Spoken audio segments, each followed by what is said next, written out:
Hey guys welcome back to learn with Shyam.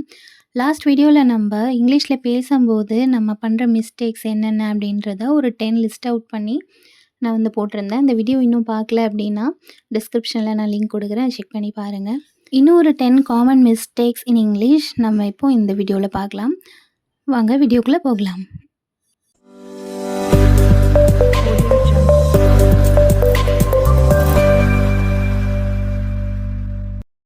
Number 1, என்கிட்ட நிறைய chocolates இருக்குது. I have lot of chocolates. இதில் என்ன மிஸ்டேக் இருக்குது?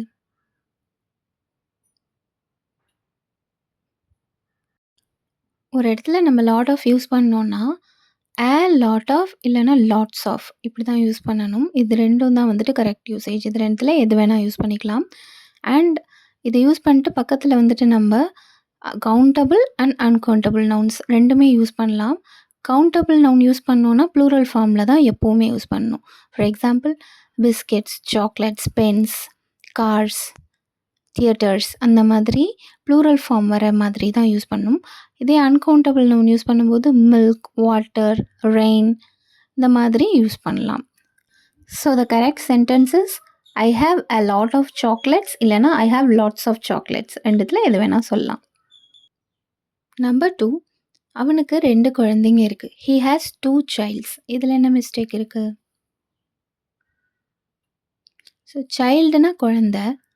அப்போது 2 குழந்தை இருந்தால் 2 சைல்ட்ஸ்ன்னு தானே சொல்லணும். அப்படின்னா அது வந்துட்டு ராங். எப்போவுமே சைல்டு அப்படிங்கிறத வந்துட்டு நம்ம ஒரு விஷயத்த குறிப்பிடுறதுக்கு தான் யூஸ் பண்ணணும். ஸோ ஒரு குழந்தை அப்படின்னு சொல்கிற இடத்துல சைல்டு அப்படின்னு யூஸ் பண்ணணும். இதே 2 குழந்தைங்க, 3 குழந்தைங்க, நிறைய குழந்தைங்க அப்படி சொல்லும்போது நம்ம சில்ட்ரன் அப்படின்னு தான் யூஸ் பண்ணணும். சைல்ட்ஸ் அப்படின்னு யூஸ் பண்ணக்கூடாது. இது மோஸ்ட்டாக நம்ம பண்ணுற காமன் மிஸ்டேக்கு. ஸோ சைல்டுங்கிறது சிங்குலர் ஃபார்ம், சில்ட்ரன்கிறது தான் ப்ளூரல் ஃபார்ம், சைல்ட்ஸ் கிடையாது. Number 3, it will effect your health. இதில் என்ன மிஸ்டேக் இருக்குன்னு பார்க்கலாமா? It will affect your health இதுதான் வந்துட்டு correct term. So effect, affect இது ரெண்டும் பார்க்க ஒரே மாதிரி இருக்கும். பட் இதோட மீனிங் வந்துட்டு டிஃபர் ஆகும். எஃபெக்ட் அப்படின்னா இப்போ நம்ம ஒரு விஷயம் செய்கிறோன்னா அதுக்கு ஒரு விளைவு வரும் இல்லையா, அதை தான் நம்ம எஃபெக்ட் அப்படின்னு சொல்லுவோம். எஃபெக்ட்னா விளைவு, ஏதோ ஒன்று செஞ்சுருப்போம் அதோடைய விளைவு. இதே அஃபெக்ட் அப்படின்னா பாதிக்குது. ஸோ இது நம்ம உடம்பை பாதிக்குது, இந்த விஷயம் என்னை பாதிக்குது, நீ இது பண்ணதுனால இந்த பாதிப்பு ஏற்பட்டுச்சு. ஸோ இந்த மாதிரிலாம் சொல்கிறதுக்கு வந்துட்டு நம்ம அஃபெக்ட் அப்படின்னு சொல்லணும். நீ இந்த விஷயம் பண்ணுனா இது உனக்கு உன்னோட ஹெல்த்தை அஃபெக்ட் பண்ணும் அப்படின்னு சொல்கிறோம் இல்லையா. So the correct sentence is it will affect your health. Number 4, can you borrow me a pen? இதில் என்ன மிஸ்டேக் இருக்குது?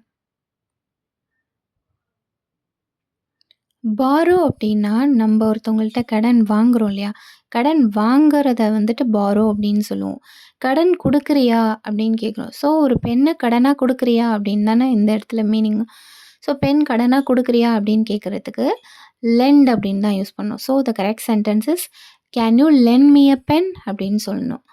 ஸோ பாரோ அப்படின்னா can I borrow a pen அப்படின்னு சொல்லலாம். கேன் ஐ அப்படின்னு யூஸ் பண்ணால் அந்த இடத்துல பாரோ யூஸ் பண்ணிக்கலாம். Can I borrow a pen அப்படின்னா நான் ஒரு பென் கடன் வாங்கிக்கலாமா அப்படின்னு அர்த்தம். இதுவே கடன் கொடுக்குறியான்னு கேட்கும்போது லெண்ட் அப்படின்னு யூஸ் பண்ணணும். நம்பர் 5, நான் நீயா இருந்தால் நான் போயிருப்பேன். If I was you I would go. இதில் என்ன மிஸ்டேக் இருக்குது? இங்கே வந்துட்டு நம்ம இமேஜினரியாக ஒரு விஷயத்த சொல்கிறோம், ஹைப்போதெட்டிக்கலாக இருக்கிறது இது. ஸோ நம்ம இன்னொரு பர்சனாக மாற முடியாது இல்லையா, நம்ம நம்மளாக தான் இருப்போம். ஸோ நான் நீயா இருந்தால் நான் போயிருப்பேன் அப்படின்னு இமேஜின் பண்ணி சொல்கிறோம் இல்லையா. அதனால் இந்த இடத்துல நம்ம வந்துட்டு ஐ வாஸ் அப்படின்னு யூஸ் பண்ணக்கூடாது, ஐ வேர் அப்படின்னு தான் யூஸ் பண்ணணும். That's a rule.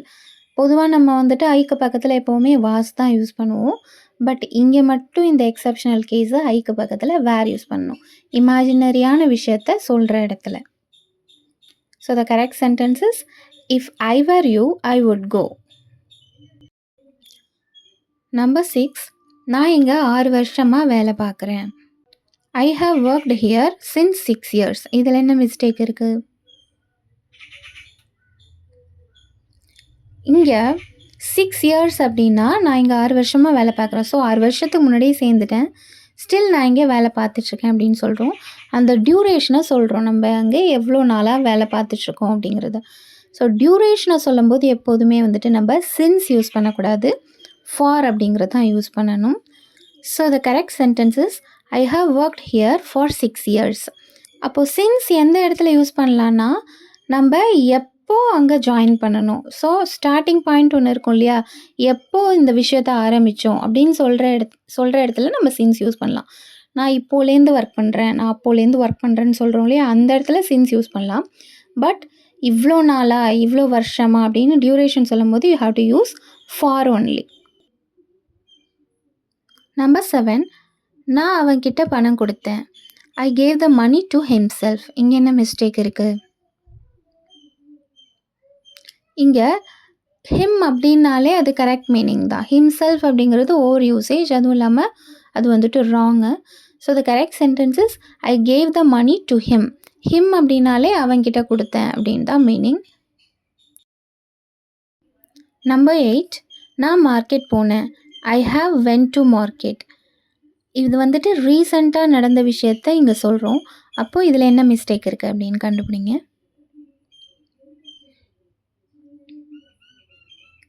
ரீசண்டாக நடந்து முடிஞ்ச விஷயத்தை பற்றி பேசும்போது நம்ம வந்துட்டு ஹேவ் இல்லைனா has plus third form of verb வந்து யூஸ் பண்ணுவோம். So the correct sentences I have gone to market.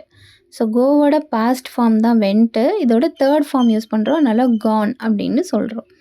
So ரீசண்டாக நடந்து முடிஞ்ச விஷயத்தை பற்றி பேசும்போது ஹேவ் இல்லைனா has plus third form of verb use பண்ணணும் அப்படின்றத ஞாபகம் வச்சுக்கோங்க. நம்பர் 9, அவன் என் நண்பர்களில் ஒருத்தன். He is one of my friend. இதில் என்ன மிஸ்டேக் இருக்குது?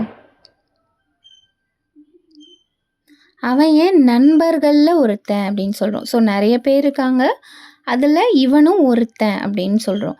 அப்போது he is one of my friends, அதுதான் வந்துட்டு கரெக்ட் சென்டென்ஸு. ஏன்னா எனக்கு நிறைய ஃப்ரெண்ட்ஸ் இருக்காங்க, அதில் இவன் ஒருத்தன். ஸோ ஒரு குரூப் ஆஃப் பீப்புள்லேருந்து ஒருத்தரை செலக்ட் பண்ணி நம்ம சொல்லும்போது அந்த குரூப் ஆஃப் பீப்புளை மென்ஷன் பண்ணுறதுக்கு நம்ம ப்ளூரல் ஃபார்ம் தான் யூஸ் பண்ணணும். This is one of my certificates. So என்கிட்ட நிறைய சர்டிஃபிகேட்ஸ் இருக்குது, அதில் இது ஒன்று. She is one of my classmates. என் கிளாஸ்மேட்ஸில் இவளும் ஒருத்தி. ஸோ இந்த மாதிரி ஒன் ஆஃப் த அப்படின்னு யூஸ் பண்ணாலே அதுக்கு பக்கத்தில் எப்போவுமே ப்ளூரல் ஃபார்ம் தான் யூஸ் பண்ணணும் அப்படின்றத ஞாபகம் வச்சுக்கோங்க. இது காமனாக நிறைய பேர் பண்ண மிஸ்டேக், ஸோ இதை அவாய்ட் பண்ணிக்கோங்க. நம்பர் 20, அவன் இல்லைனா அவள் வின் பண்ண போகிறா. Either he or she are going to win. இதில் என்ன மிஸ்டேக் இருக்குன்னு கண்டுபிடிக்க முடியுதா? எய்தர் அப்படின்னா ஏதாவது ஒன்று, இது இல்லைனா அது. இந்த இடத்துல வந்துட்டு எய்தர் ஆர் யூஸ் பண்ணுவோம் நம்ம. ஸோ 2 பேரில் யாராவது ஒருத்தர் வின் பண்ண போகிறாங்க அப்படின்னு சொல்கிற இடத்துல either he or she is going to win. ஏன்னா யாராவது ஒருத்தர் தான் வின் பண்ண போகிறாங்க இல்லையா, அதனால் செகண்டாக நம்ம யூஸ் பண்ணியிருக்கோம் இல்லையா, அந்த நவுனுக்கு சிங்குலர் வருமா ப்ளூரல் வருமானு பார்த்துட்டு அதை யூஸ் பண்ணணும். ஸோ இங்கே ஷீ அப்படின்றதுனால ஒருத்தரை தான் பாயிண்ட் பண்ணுறோம் இல்லையா, அதனால் ஈஸ் அப்படின்னு போட்டிருக்கோம். இதுவே either the teacher or students அப்படின்னு வந்ததுன்னா இங்கே ஸ்டூடெண்ட்ஸுங்கிறது ப்ளூரல் ஃபார்ம் இல்லையா, ஸோ அதுக்கு பக்கத்தில் ஆர் வரணும். ஸோ ரெண்டாவதாக எது வருதோ அதோட வேர்ப் தான் வரும் அப்படின்றத ஞாபகம் வச்சுக்கோங்க. ஒருவேளை அது சிங்குலராக இருந்தால் ஈஸ் போடணும், ப்ளூரலாக இருந்தால் ஆர் போடணும். And that's all about the video. இது வரைக்கும் நம்ம ஒரு 10 சென்டென்சஸ் பார்த்தோம். அதில் நம்ம காமனாக என்னென்ன மிஸ்டேக்ஸ் பண்ணுறோம் அப்படின்றதையும் பார்த்தோம். இந்த வீடியோ உங்களுக்கு யூஸ்ஃபுல்லாக இருக்கும் அப்படின்னு நினைக்கிறேன். உங்களுக்கு பிடிச்சிருந்ததுன்னா லைக் பண்ணுங்கள், காமெண்ட் பண்ணுங்கள், ஷேர் பண்ணுங்கள். மறக்காமல் லேர்ன் வித் ஷியாம் சேனலை சப்ஸ்கிரைப் பண்ணிவிட்டு கூடவே பக்கத்தில் இருக்கிற பெல் ஐக்கானையும் கிளிக் பண்ணிக்கோங்க. அப்போ தான் நான் போடுற நியூ வீடியோஸ் எல்லாமே நோட்டிஃபிகேஷனாக உங்களுக்கு உடனே வரும். I'll meet you all with a new topic in a new video. Until then, it's bye from Shyam.